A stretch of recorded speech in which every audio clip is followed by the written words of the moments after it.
El siguiente tema tiene que ver dándole seguimiento a la violencia que se sigue suscitando en el estado de Chiapas. Zona Altos, en la parte de Tzanimbolón, Panteló, Chenaló, sigue la violencia exacerbada. Estuvo ahí en Tzanimbolón, hay un campamento del ejército mexicano desde hace años y la propia población tuvo que desplazarse dentro de su propia comunidad porque pues estaban integrantes del Cártel Jalisco Nueva Generación que se han vinculado con el grupo agresor, que era el que estaba en los sicarios que controlaban el municipio de Panteló. La gente se tuvo que refugiar en el gimnasio, en otros lugares dentro de la comunidad por las balaceras que ya estaban muy intensas. Se acabó el alimento, ya no podían salir a comprar alimento. El propio ejército mexicano estuvo llevando alimento a los lugares donde se estaban refugiando. Después también se les acabó el abasto a los integrantes del ejército y es una situación que sube y baja y que no se termina de proceder con los agresores. En Chicomucelo, presidente, y que es un tema que ya hemos abordado aquí con usted, la violencia es cada vez más fuerte y yo le escucho a usted aquí decir estas partes que ya se está atendiendo, pero no corresponde cuando nosotros estamos haciendo el trabajo y el seguimiento de los casos. En Chicomucelo, por ejemplo, ya se tuvo que desplazar prácticamente la mitad de la población de la cabecera municipal. Hay poblados que se vaciaron por completo, regresan de pronto un día para ver sus pertenencias y se vuelven a ir. Piedra Labrada, Nueva Piedra Labrada, Jolentón, Galicia, 20 de noviembre, San Antonio, Vado Ancho, Nueva Morelia, San Francisco, Zacaluapan. Una gran parte de estos desplazados están en Comitán, otros se van a San Cristóbal y ha sido muy complejo poder documentar el número de desplazados. Entre el año 2023 y lo que va de 2024, la contabilidad que ya hay en lo que toca a la parte de territorio indígena, pues son más de 15,000 desplazados. Pero en la parte de Chicomucelo y frontera Comalapa es imposible poder tener esa documentación. Estamos haciendo recorridos en Comitán y en algunas cabeceras y estamos intentando sacar el dato y estamos viendo que no hay ninguna atención para desplazados. De hecho, desconocemos si en su gobierno hay un programa que atienda los desplazados internos que tenemos en el país. En Chiapas no hay nada. La negligencia del gobernador Rutilio Escandón Cadenas no es grande, es infinita. Es una indolencia tremenda que hay en el abandono de la población. Y como le comenté a usted en algún momento, sabemos que es un dilema complejo de atender la cuestión de la violencia que ya es estructural en varios de los municipios del estado de Chiapas. Pero es una desesperación, presidente, por eso dialogábamos también sobre el sentido de la urgencia, que cómo se entiende el sentido de la urgencia con todas las poblaciones que están desplazadas y que pues hay organizaciones o periodistas que estamos intentando ver que también se les pueda atender a los desplazados. No sé si pudiera darme su opinión sobre este respecto, presidente. No, es que yo tengo una visión distinta y también tengo otra información, o para decirlo coloquialmente, tengo otros datos. Estamos nosotros atendiendo el problema en Chiapas, como en todo el país, y lo hacemos constantemente. Sabemos lo que está sucediendo. Ayer, por ejemplo,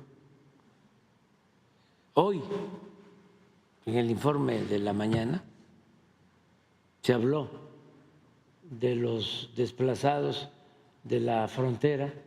¿Por qué no pones el informe? O sea, todos los días lo estamos tratando. Y lo vamos a seguir haciendo. Es nuestro trabajo. Mire, yo entiendo que esta discrepancia no la vamos a cambiar. No la vamos a cambiar. Tenemos diferencias. Sí, además son legítimas. Sí, son enfoques completamente distintos. Sí, nuestro punto entonces sería, entendiendo que no vamos a tener ahí una coincidencia, sí, es que nosotros vamos directamente en campo. Yo también. No, sí. Es que una cosa es que usted, como le comenté la vez pasada, usted tiene muchas cargas de trabajo, presidente. Está una hora o dos en un lugar y se va. Sí, nosotros estamos haciendo el recorrido y no tengo por qué mentir. Tengo las orejas pero no estamos mintiendo. O sea, y escucho a la gente, y acabo de ir hace 15 días a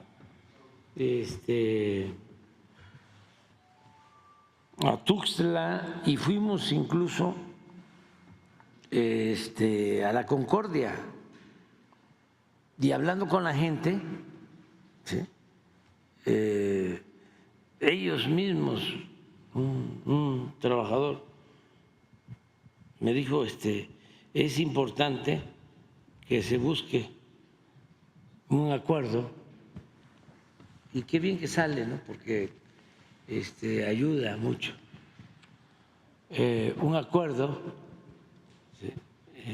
una mesa de diálogo entre Chicomucelo y Concordia, que están actuando ahí dos grupos. Y voluntaria o no, de manera voluntaria, se involucra a miembros de las comunidades, y la gente quiere la paz. Y estamos en eso constantemente.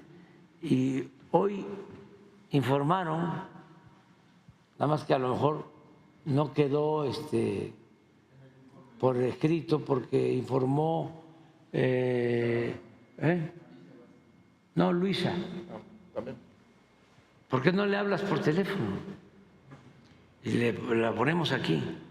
Gracias, presidente. O sea, para que vean, todos los días sí, estamos en eso.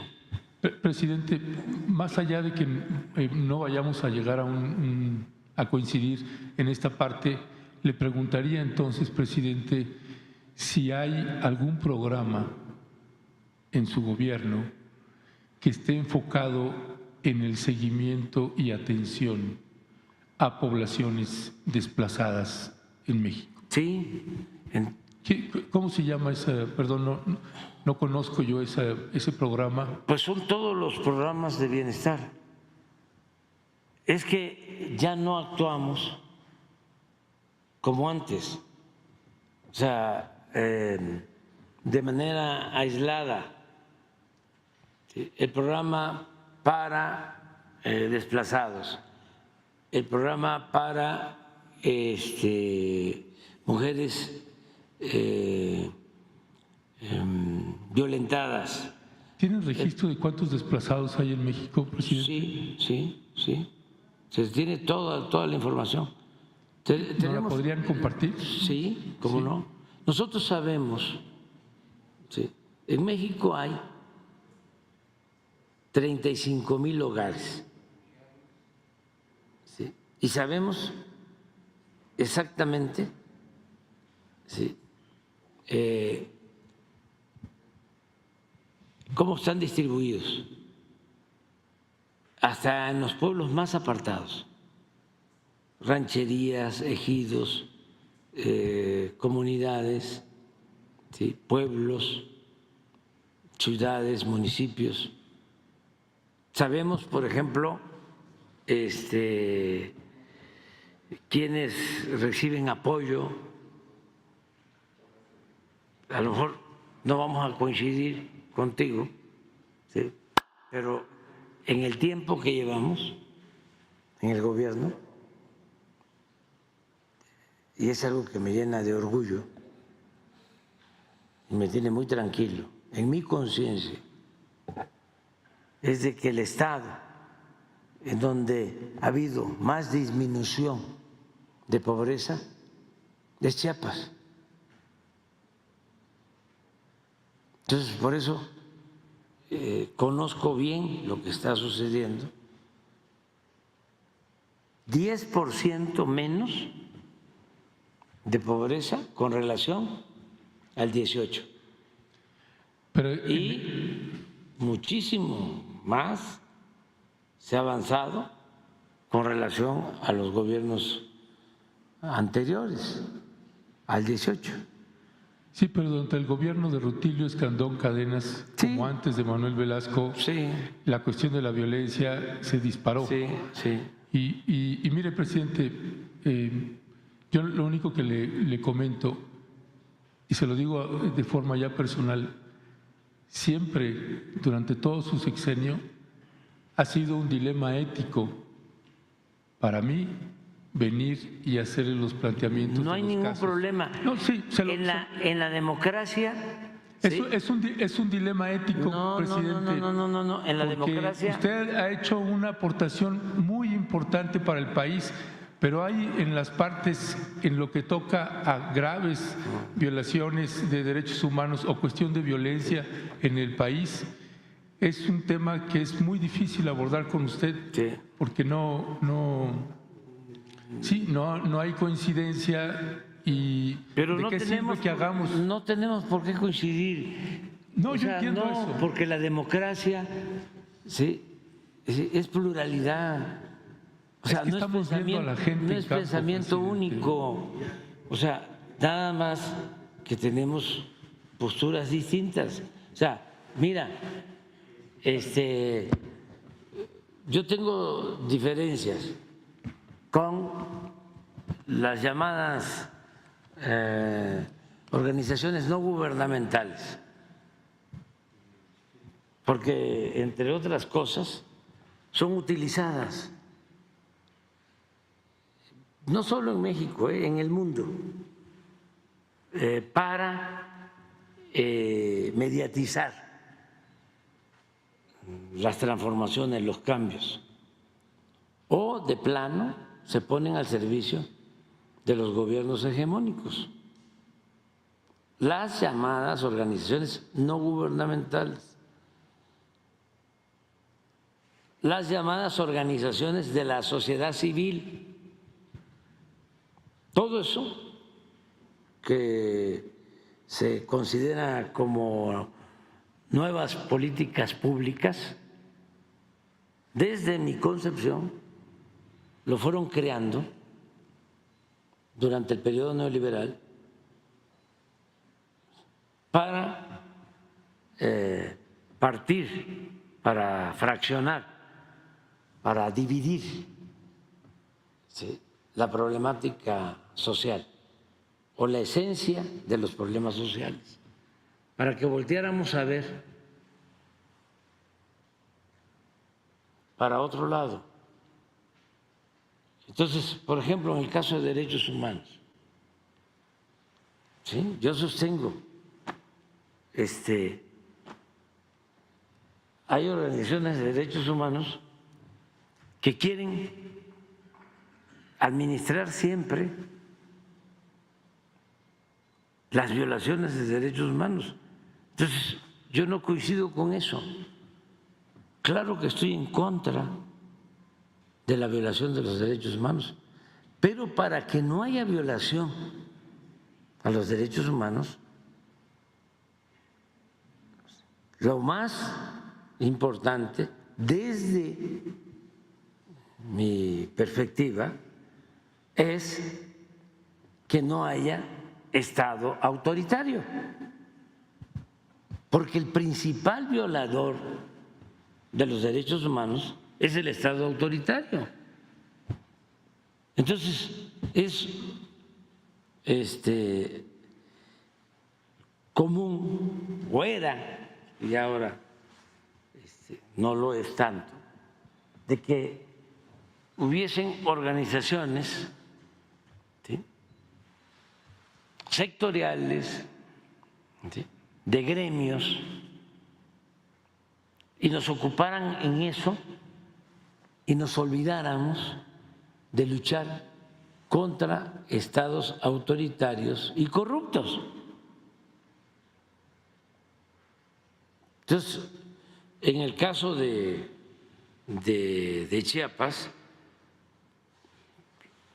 la mayoría de las organizaciones independientes, no gubernamentales y de derechos humanos no creían en la transformación por la vía pacífica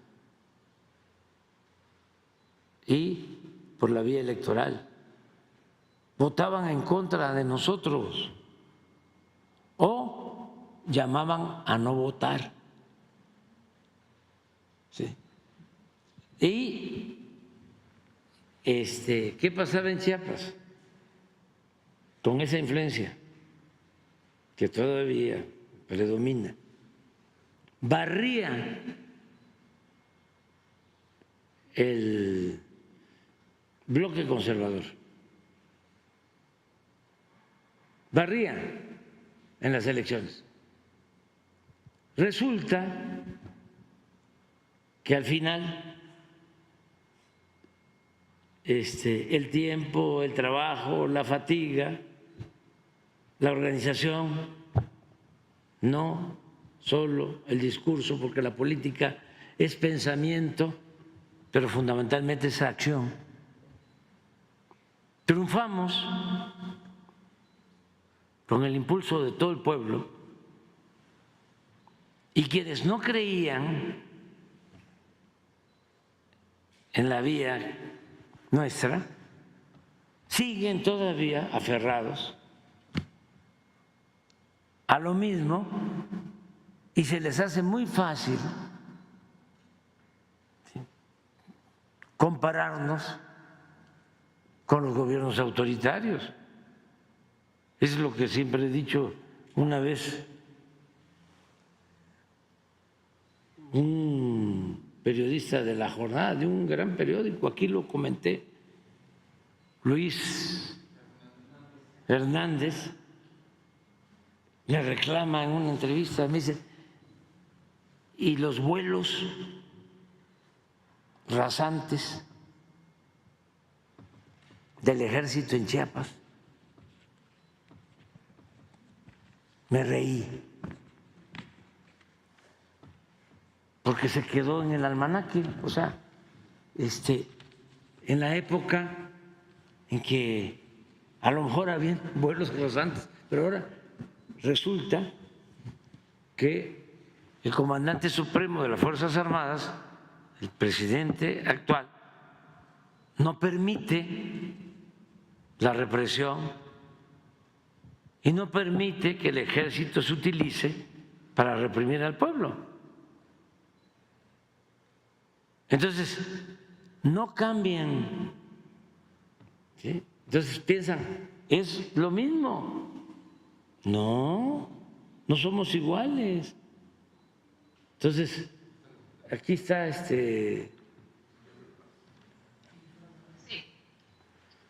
¿Nos puedes informar lo que dijiste hoy en la mañana acerca de la situación de los desplazados en los límites de Chiapas con Guatemala? Claro que sí, presidente. Le informaba en la mañana que hemos mantenido una coordinación entre Gobernación y con el gobierno del estado y por supuesto con el gobierno de Guatemala. Ahorita tenemos cerca de 200 personas que han cruzado la frontera y que están siendo atendidas en Guatemala. Están, pues precisamente se cruzaron y la mayoría de ellos son de Amatenango de la Frontera. Entonces estamos trabajando el día de mañana, ya ingresamos el día de ayer, pero acordamos con los pobladores que el día de mañana se va a instalar ya caravanas de salud, todos un tianguis del bienestar, módulos de bienestar, porque vamos a hacer una atención integral por supuesto, con el acompañamiento de la Guardia Nacional y de Sedena para garantizar condiciones de tranquilidad, de paz, de bienestar y pueda haber un retorno seguro. Entonces, lo que le comentaba es que ya hay muy buena coordinación también con el gobierno del estado y a partir de mañana vamos a instalarnos tanto en la cabecera municipal de Amatenango de la Frontera como en la plaza pública del Ejido Nuevo Amatenango. Esto pues ya lo hemos hecho en anteriores ocasiones en varias regiones de Chiapas y nos ayuda pues a que haya esta tranquilidad por la disputa que ha habido entre diferentes grupos que han generado esta violencia, presidente. Bueno, muchas gracias. Muchas gracias. Un abrazo. Adiós, adiós. Bueno, pero no te preocupes de nada. O sea, qué bueno, sí, que ojalá y siempre haya estos intercambios de punto de vista, estos debates son muy buenos y ojalá y los organismos de derechos humanos, ¿sí?, hagan también la autocrítica, o sea, todos. Sí, mire, presidente, yo le agradezco su reflexión, entiendo su posición y nada más señalarle, ¿no? Creo que hubiera sido muy útil o sería muy útil que se cambiara también la forma en que no se están relacionando con estas organizaciones de derechos humanos. Hay muchísima información en Oaxaca, en Guerrero, en Chiapas, que llevan décadas trabajando estas organizaciones. Entiendo que usted tiene su prejuicio con estas organizaciones, es algo que no coincidimos, porque nosotros estamos verificando la información en campo, con los datos, con los nombres, con los poblados, vamos allá. No hay razón para inventar una cosa así. Usted ha señalado, por ejemplo, de Luis Hernández Navarro y ha hecho comentarios tal vez en tono de mofa, de que si Luis Hernández Navarro se quedó en el almanaque porque le dijo lo de los vuelos rasantes en esa entrevista que tuvo para la jornada. Luis Hernández Navarro se basa desde hace muchos años también en mucho trabajo y seguimiento de lo que sucede en el estado de Chiapas. Por ejemplo, presidente, ¿qué entiende usted por vuelos rasantes? Porque en pueblos y comunidades indígenas de Chiapas, vuelo rasante es los helicópteros o avionetas que bajan a 20 metros aproximadamente de los árboles de las comunidades. Hay un mecanismo, una forma de documentar eso desde hace muchos años y se tiene el dato. ¿Qué fecha? 17 de enero de 2019, 31 de enero de 2019, son 2 pick-ups militares o es un helicóptero o es podemos identificarlos porque la forma de documentar, presidente, se anotan hasta los guarismos. El 0891, que ese sería un batallón, el 91º Batallón de Infantería, se anotan los guarismos porque sobre un vuelo lo que sigue después es que pasa el convoy.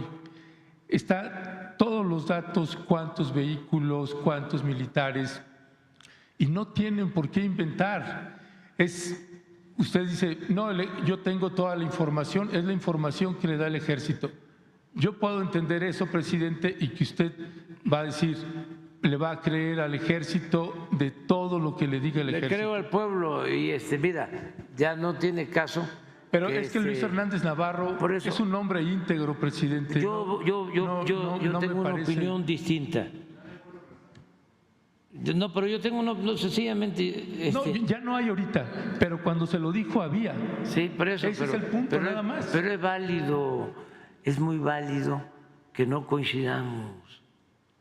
O sea, imagínate lo aburrido que sería la vida si todos pensáramos de la misma manera. No, tú tienes una concepción de las cosas que yo respeto, porque yo soy demócrata, como tú. Entonces, yo tengo mi manera de pensar, siempre la he tenido, y conozco, o sea, y puedo estar equivocado, quién es quién en la izquierda, y conozco mucho lo que significa el sectarismo y la simulación en la izquierda, y cómo la izquierda en algunas ocasiones actúa consciente o inconscientemente a favor del conservadurismo. O sea, pero eso es lo que yo pienso. Sí, entonces, está bien, presidente. Y cada quien, cada quien tiene su visión. Sí, no tiene caso a lo mejor reincidir en esto. No tiene caso.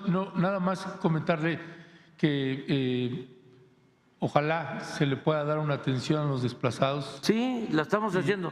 Por eso te presentamos lo de la secretaria de Gobernación, porque casualmente el día de hoy se informó sobre este asunto. Son los desplazados a Guatemala, no los internos. Lo vemos todos los días, y yo pensaba que, porque hay un informe por escrito, y pensé que iba a estar en el informe por escrito, pero no. Luego me acordé de que ella hizo una intervención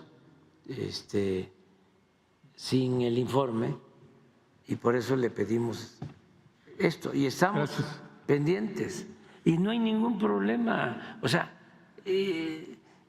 hasta con Jesús, mi hijo, y yo creo que esto te pasa a ti en la familia y nos pasa a todos. Yo llego y me dice Jesús, oye, lo que escucha. Pero nosotros documentamos, presidente, ¿no? Sí, ¿por qué construyeron el Tren Maya si están destruyendo la selva? Sí, por sus compañeros, ¿no?, que escuchan eso. Entonces les tengo que explicar, y no necesariamente lo convenzo, se queda con las dudas, y tengo que, al otro día me dijo no sé qué cosa, y le dije, mira, por el medio va a la escuela, y los adolescentes, los niños, los adolescentes, pues, son muy sinceros, esos no andan con diplomacia. No sé qué le dijeron de mí, y él se enojó y me reclamó a mí, oye, ¿hiciste tú esto o algo? Digo, no, mira, tú no te preocupes de esto. Esos compañeritos tuyos, pues sus familias seguramente pues no me quieren, pertenecen al bloque conservador, ¿no? Y entonces, pero no te preocupes, nomás diles, no quieres a mi papá, tú seguramente tienes de dirigentes a otras personas, pues es normal, ¿no? Cada quien es libre para tener a sus dirigentes y su manera de pensar y de actuar. Entonces, aprender a vivir en la pluralidad, garantizar el derecho a disentir, no enojarnos además, y hacer el bien sin mirar a quién. Y eso sí, solo siendo buenos podemos ser felices. O sea, es básico. Y no mentir, no robar, no traicionar. Con eso. Y adelante. No tenemos por qué pensar todos igual, de ninguna manera. Y yo a ti te respeto mucho y qué bueno que tienes tus posturas, yo las tengo también, todos, ¿sí? Y nos debemos de respetar. Además, no nos insultamos, ¿sí? No nos maltratamos, o sea, sencillamente debatimos. A mí me gustaría debatir con Luis y debatir con todos, con todos. Además, por eso lo hago. ¿Por qué cuestiono al PRO?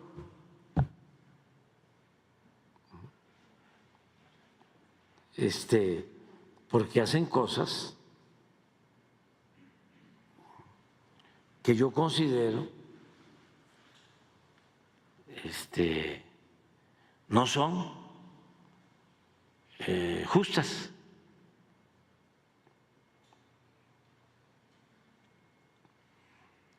Si las conociera el Papa, que es de la misma orden jesuita, los jalaría de las orejas, porque el Papa Francisco es consecuente. Ahora, por ejemplo, en el caso de Venezuela, porque no sé si han notado, ¿no?, de que hay pues un reagrupamiento, ¿no?, del movimiento de derecha. Hasta la OEA, no sé si ayer resolvieron algo ayer, ¿no se reunió la OEA ayer? ¿Y qué resolvió? Nada.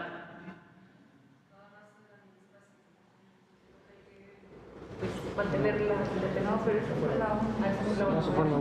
Esa es la ONU. No, la OEA está por resolver lo mismo, ¿no?, de que ganó uno de los candidatos. Sí, pero están en eso. Incluso queriéndonos también meter a nosotros a que participemos. Ya dijimos, nosotros vamos a esperar a que resuelva el órgano electoral. Pero ¿qué sucedió en esa elección? Todo iba muy bien y en la noche empiezan a descomponerse las cosas y no se presentan resultados ni de un lado ni de otro. Pero el martes, la elección es el domingo. Sí, creo que fue el domingo. Sí. Y el martes sale Blinken del Departamento de Estado a decir que había ganado uno de los candidatos. Y ese mismo día o el día siguiente salen los de la OEA a decir lo mismo. Y empiezan todos los países a manifestarse. Nosotros tenemos que esperarnos. ¿Qué planteamos? Vamos a esperar a que decidan los órganos electorales, porque los que fueron a una elección sabían que hay reglas o hay una legislación electoral y hay órganos electorales. Hay un consejo, hay un tribunal. Sí, además, sí. Entonces vamos a esperar el resultado. Y pero regresando al Papa, que nosotros decimos, vamos a esperarnos. Creo que el viernes van a resolverlos el Tribunal Electoral y ya vamos a ver qué deciden y luego ver las pruebas, actas, todo, ¿no? Pero no la cargada. Pero me gustó mucho porque le preguntan al Papa y esperando que se sumara a la condena a las autoridades actuales de Venezuela, dice, hay que esperar los resultados de la autoridad, palabras más, palabras menos, electoral, y lo que nosotros sostuvimos con el presidente Lula y con el presidente Petro, que no haya violencia. Y ese llamado ha ayudado, porque no deja de haber confrontación, pero no está desbordada, ¿sí? La violencia, ahora van a decir mis adversarios que estoy negando que haya violencia en Venezuela. Pues no estoy negando, nada más que en una confrontación con tantos intereses de por medio es para que fuese peor. Afortunadamente no ha habido desbordamientos. Entonces, pero me gustó mucho la postura del Papa Francisco, muy mesurada. Entonces veo en mi iPhone 35 las reacciones se le van al Papa encima,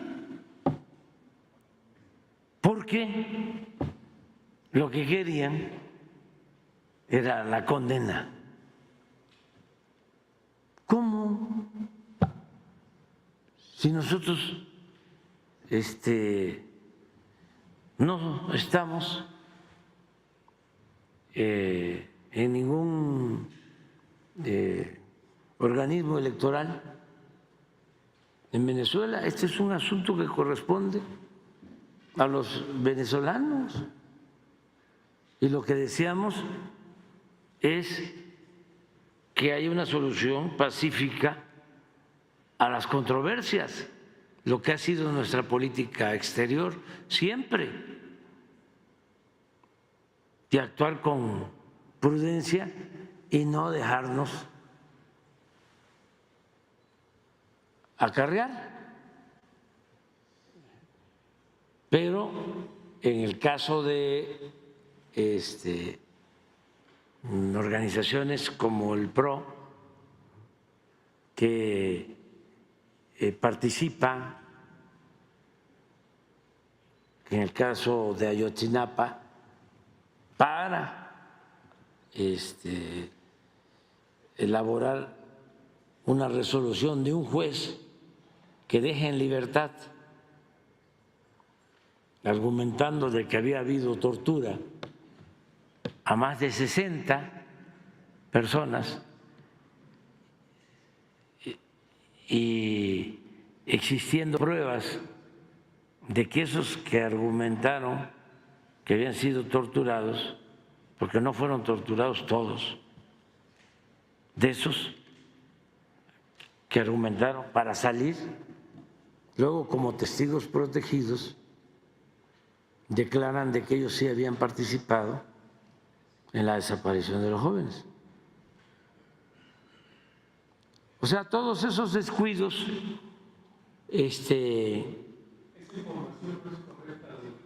Presidente, ya lo hemos comentado aquí, sí, no es correcta y usted ni siquiera acepta reunirse con ellos.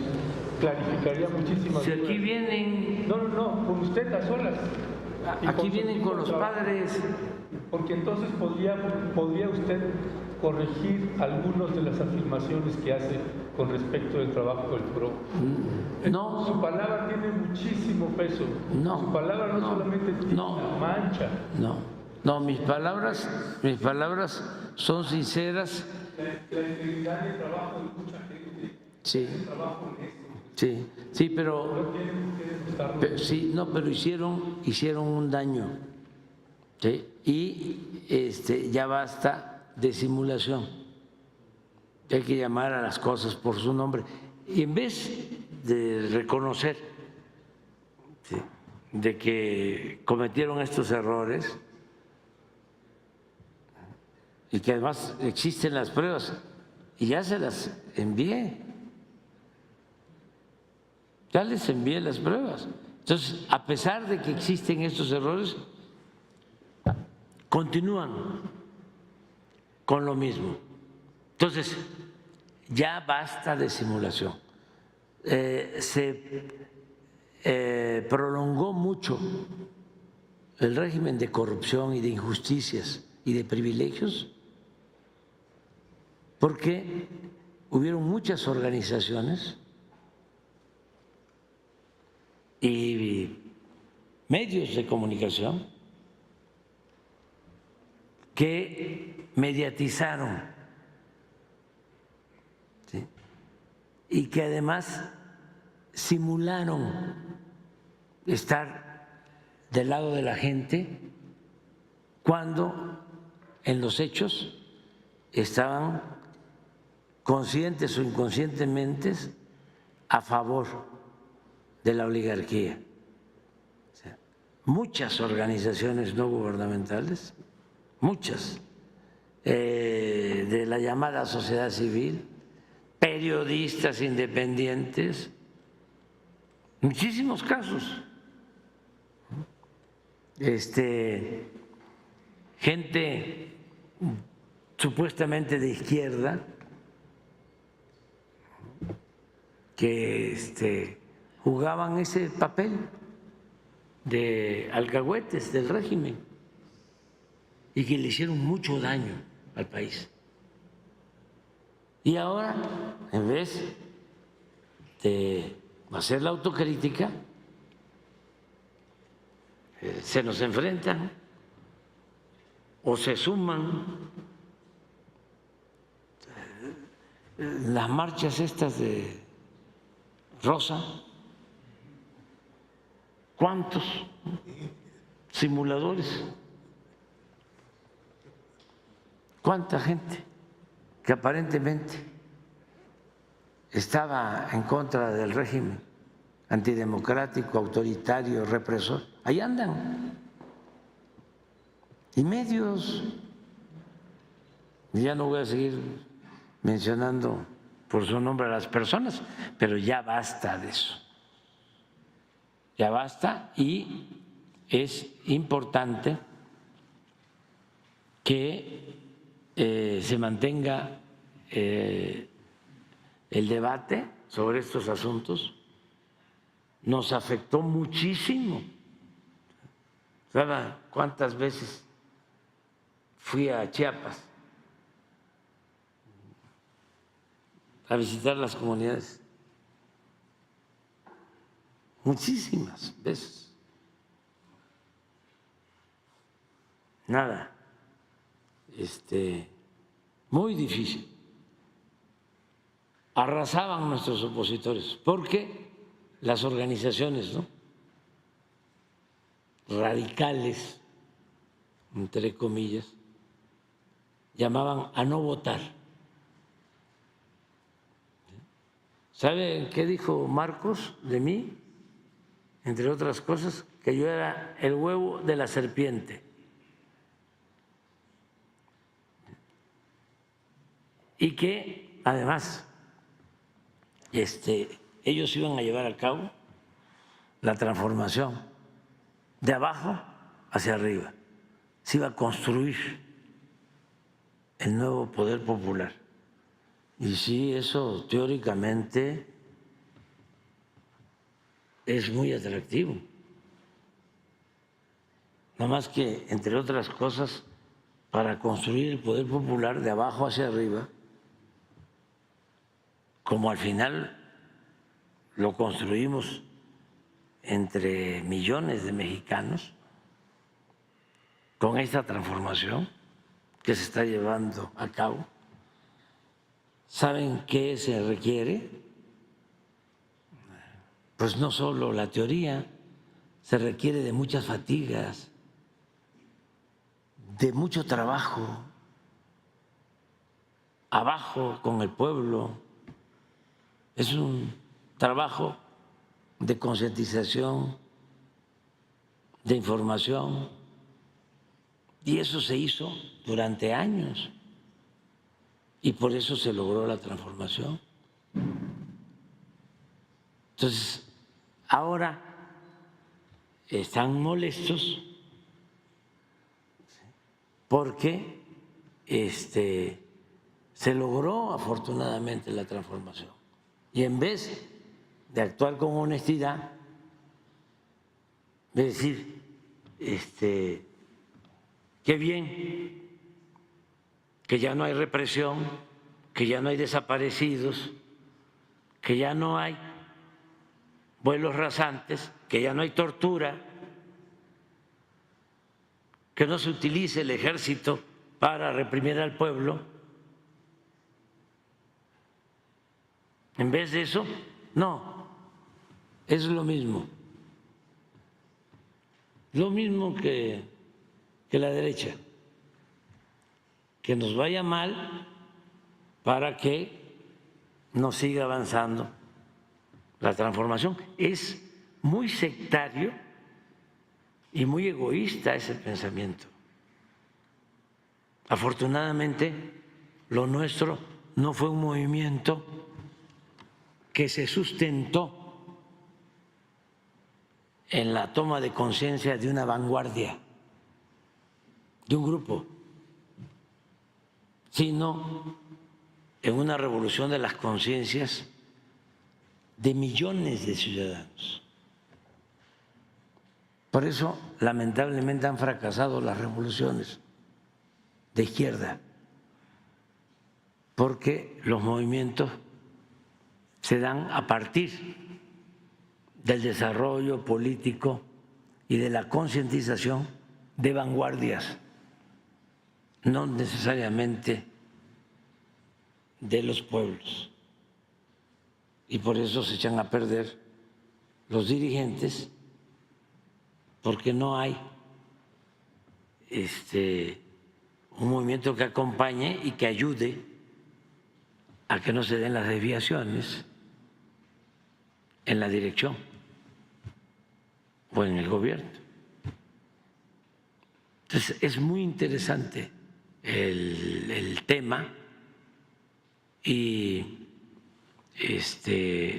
ojalá y nosotros sigamos de manera pacífica, sin violencia, llevando a cabo esta transformación.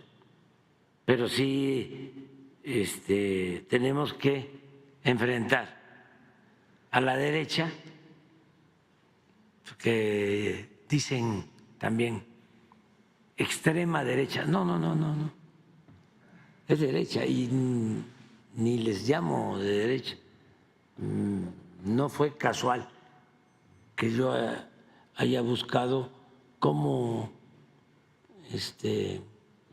nombrarlos y me gustó porque creo que es lo que más se apega conceptualmente a lo que son muchos mexicanos que respeto, conservadores.